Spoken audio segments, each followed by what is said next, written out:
उत्थानम संयमो दाक्ष्यम अप्रमादो धृति अस्मृति समिच्छा समारंभो विद्धि मूलम भवस्यतु।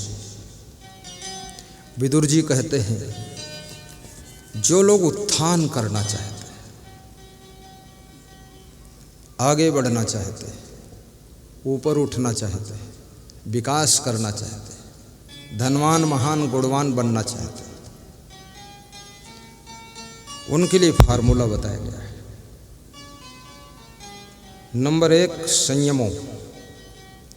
उनको सबसे पहले संयमशील होना चाहिए। संयम माने इंग्लिश में उसको कंट्रोल कहते हैं और व्हीकल्स लैंग्वेज में उसको ब्रेक कहते हैं। ये वाहन की भाषा है, ब्रेक। जिसके पास में संयम है, यानी गुस्सा आती है फिर भी गुस्सा करता नहीं है, लालच आता है फिर भी कुछ चुराता नहीं है, आलस्य आता है लेकिन आलस्य को रखता नहीं है, मेहनत करता है।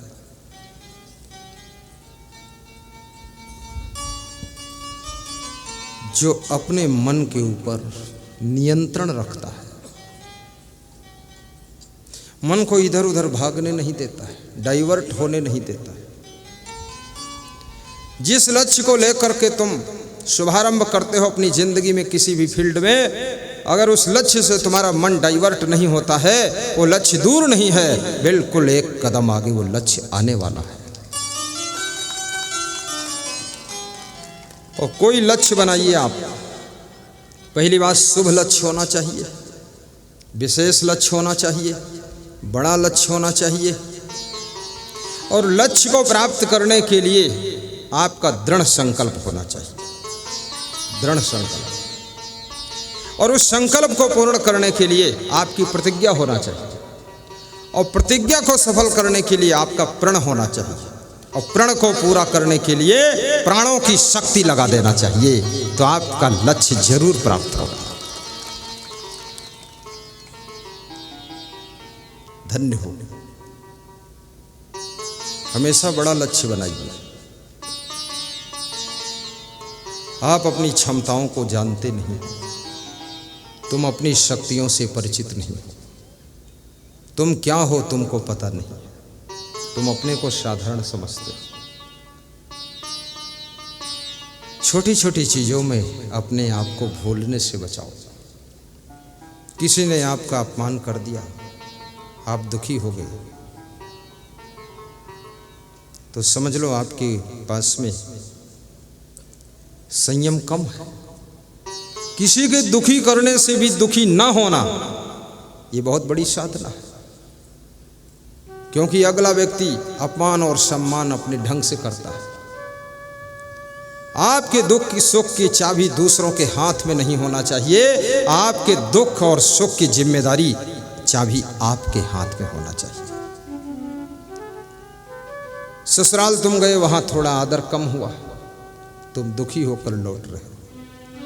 मन में ये सोच लो, अरे ये तो ससुराल वालों के लिए गया था, मुझे जरूरत नहीं ससुराल की। जो जरूरत थी वो चीज़ तो मिल गई, वाइफ मिल गई, ये लाइफ भर साथ रहेगी।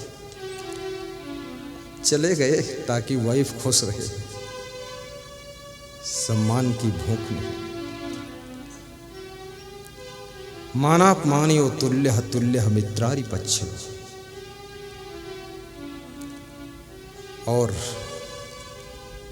श्री कृष्ण कहते हैं, मान और अपमान ये भी चीजें जिसको प्रभावित नहीं कर पाती है। सम्मान की ख्वाहिश रखने वाले लोग अपने कर्तव्य से विचलित हो जाते हैं। आप जिस कर्तव्य को पूरा कर रहे हो, चाहे कोई सम्मान करे या अपमान करे, आप तो अपने लक्ष्य की ओर बढ़ते रहो। और तुम कितना ही अच्छा काम करो, कुछ भी करो, लेकिन कुछ लोग ऐसे मिलेंगे जो तुमको धन्यवाद देंगे, कुछ लोग ऐसे भी मिलेंगे जो तुमसे वाद विवाद करेंगे, कुछ लोग ऐसे भी मिलेंगे जो आपको कहेंगे तेरे से बड़ा नालायक कोई नहीं है। याद रखना, सभी लोग आपको अच्छा कहे ऐसा संभव नहीं। कोई अच्छा कहे या न कहे, सदगुरु श्री अभिलाष साहेब ने लिखा है, अच्छा कहलाने की इच्छा कभी न रखना मन में, किंतु सदा अच्छा रहना मन में, वाणी में, तन में।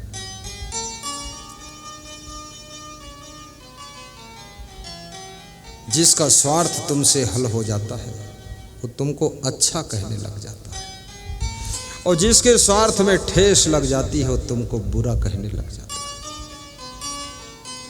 दूसरे लोग आपकी परिभाषा करेंगे क्या?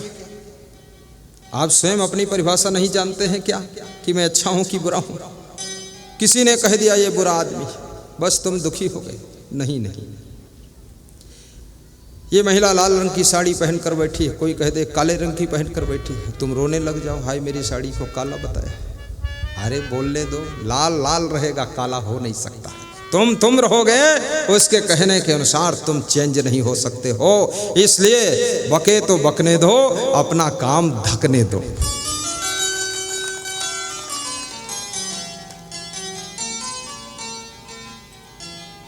साहिब बंदगी साहिब,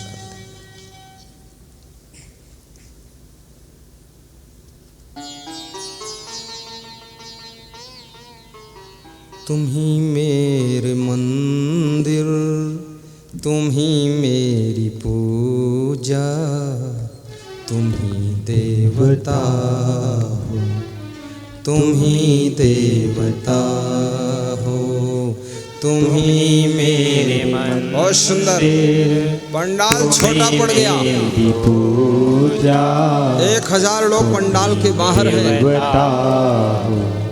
तुम ही देवता हो, तुम ही मेरे मंदिर। कोई चिंता नहीं है, बाहर है वो भी बिछावन पर है, जो खड़े हैं वो सबसे बड़े हैं, जो बैठे हैं वो महान है, जो प्रवचन सुना रहे वो कौन है? साधारण इंसान है। तुम ही देवता हो, तुम ही देवता हो, तुम ही मेरे मंदिर, तुम ही मेरी पूजा, तुम ही राम मेरे। संत लोग कन्हैया हो, मैं भजन के लिए नहीं गाता हूँ, मैं भजन पानी पीने के लिए गाता हूँ। खिवैया तुम्हें, मैं गाना बंद कर देता हूँ तो संत लोग बंद कर देते हैं। कन्हैया तुम्हीं हो, जीवन की नैया की खिवैया तुम्हीं हो। तुम ही मेरे मंदिर, तुम ही मेरी पूजा, तुम ही देवता हो, तुम ही देवता हो। जिधर देखता हो नजर तुम ही आते, सभी भक्त साधक तेरे गीत गाते। परम भक्त श्री तोखनलाल साहू के घर में मैंने देखा हर दीवार पर गुरुदेव की तस्वीर लगी हुई, जिधर देखता हूँ नजर तुम ही आते। और वही श्रद्धा आज गुरूर की धरा पर धूमधाम से सत्संग करा रही है। धन्य हो तोखनलाल। मैं उनकी पत्नी को भी धन्यवाद देता हूँ कि उसने रोका नहीं, टोका नहीं, ब्रेक नहीं लगाया, ऐसा नहीं कहा तुम कहाँ सत्संग वत्संग के चक्कर में पड़े। उसने और हिम्मत दे दिया कि बुलाओ गुरुजी को, कम पैसे पड़ेंगे, सोना चांदी बेच दूंगी, और पैसे अगर बच गए तो एक गले का हार और बनवाऊंगी। सही बात, बहुत श्रद्धा है। इतना खर्चा, इतना चर्चा, और मन खुश बहुत है। कोई चिंता नहीं है कि इतना खर्चा होगा, मन बहुत प्रसन्न है। बेटे भी उनके महान हैं। दोनों बेटे राम लक्ष्मण की तरह सेवा में लगे हुए। उनके मित्र भी महान हैं, दौड़ दौड़ कर सेवा कर रहे हैं। और मित्र कहते हैं कुछ नहीं तो कम से कम मित्रता का अर्थ यही है कि इतना बड़ा प्रोग्राम हो रहा है तो हम भी सेवा करेंगे, मदद करेंगे। शरीर से सेवा तो कर ही सकते हैं। धन्य हो, आओ मेरे पास।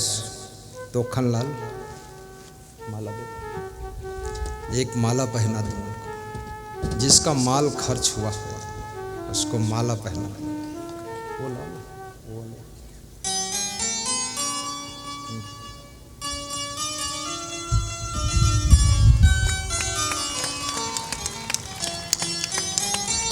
मैं संत हूँ, सन्यासी हूँ, इसलिए किसी माँ बहन को, महिला को, नारी को माला नहीं पहना सकता हूँ। इसलिए मैं उनके पति के द्वारा माला पहनवा देता हूँ।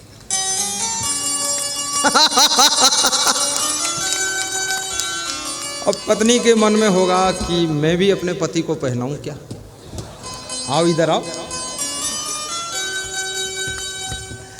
तो पहना दो, बराबर बैलेंस हो जाए, कम ज्यादा ना रहे।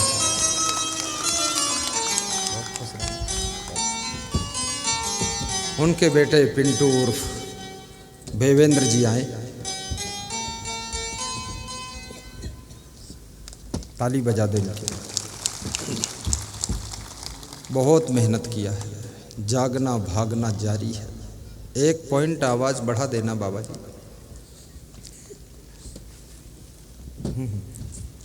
आओ राहुल भैया। ये छोटा है राहुल, छोटा है, कद में भी छोटा है, लेकिन बहुत बुद्धिमान है। जब मैं बाथरूम तरफ जाता हूँ तो राहुल फट से उधर आ जाता है कि कोई ज़रूरत हो। पूरा अलर्ट रहता है कि गुरु जी के सेवक तो हैं पर हम भी कुछ कमी न रहने पाए। ताली जोर से।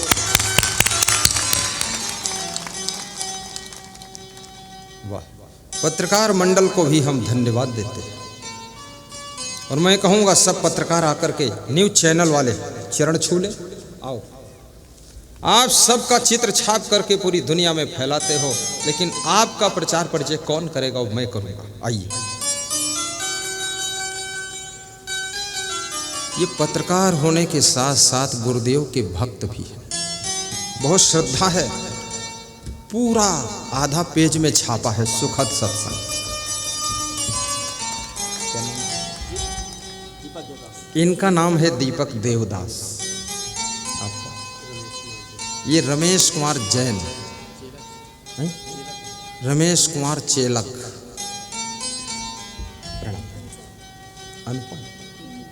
कुमकुम साहू।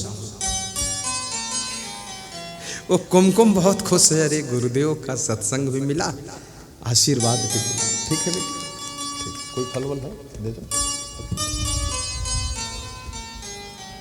ये देखो क्या होता है, इनके द्वारा सूचना करोड़ों में गई है, लेकिन कभी कभी इनको हम सब लोग भूल जाते हैं। इनको भी याद करना चाहिए। इनके अंदर भी श्रद्धा भक्ति है। एक एक संतरा दे रहा हूं। अगर एक ही होगा तो एक में तीनों बांट लेंगे, फिर क्या करें।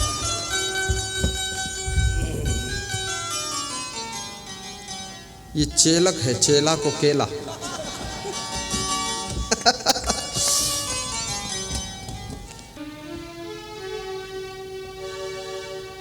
उत्थानम संयमो दाक्ष्यम। और जिसके पास में दक्षता है, जो दक्ष है, वो लक्ष्य को प्राप्त करता है। दक्ष का अर्थ क्या होता है?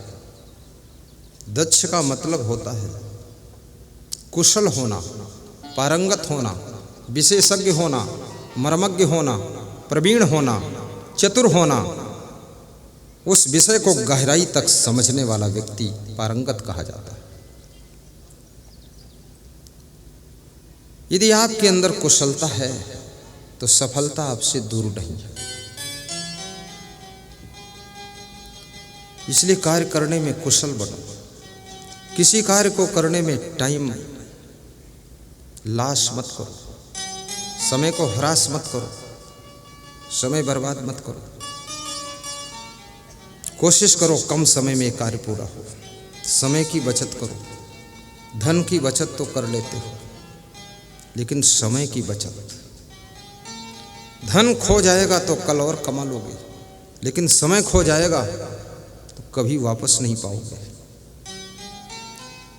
बस स्नान भी करो, थोड़ा शीघ्रता से करो। स्नान में भी टाइम पास मत करो। पैदल चलो, तेज चलो, गाड़ी से चलो, धीरे चलो। भोजन करो, आराम से करो। जब आराम करो तो फटाफट जल्दी करो। मैं दौड़ के आराम करता हूँ। आराम करने में बहुत चतुर हूँ। फट से लेट जाता हूँ और झट से सो जाता हूँ। बच्चों जैसी नींद लेता हूँ। मैं समझता हूँ ये सब खेल झूठा ही है, सब नासवान संसार है। ऐसा सोच के बहुत जल्दी सोया करो। झाड़ू भी लगाओ, फटाफट लगाओ। झाड़ू हाथ में लेकर के रोया ना करो, ये झाड़ू मेरे माथे पड़ गया, ऐसा नहीं। पूड़ियाँ बेलो तो फटाफट बेलो। कार्य को थोड़ा जल्दी भी करना सीखो। समय 24 घंटे से ज़्यादा नहीं मिलता। एक प्रधानमंत्री 24 घंटे में पूरे देश का नेतृत्व करता है, और दूसरे हम और आप हैं जो एक छोटे से घर का नेतृत्व करते हैं, फिर भी अधूरे काम रह जाते हैं। हो सकता है हमारा कार्य करने का तरीका गलत हो, अंदाज गलत हो, सेटिंग गलत हो। जो लोग अपनी जिंदगी का टाइम टेबल सेट नहीं कर पाते हैं, अपने कार्य करने का सिस्टम सही समय सारणी नहीं कर पाते हैं डिसाइड, वह लोग हमेशा व्यस्त रहते हैं। कभी उनको टाइम ही नहीं है, नहाने धोने खाने का भी टाइम नहीं।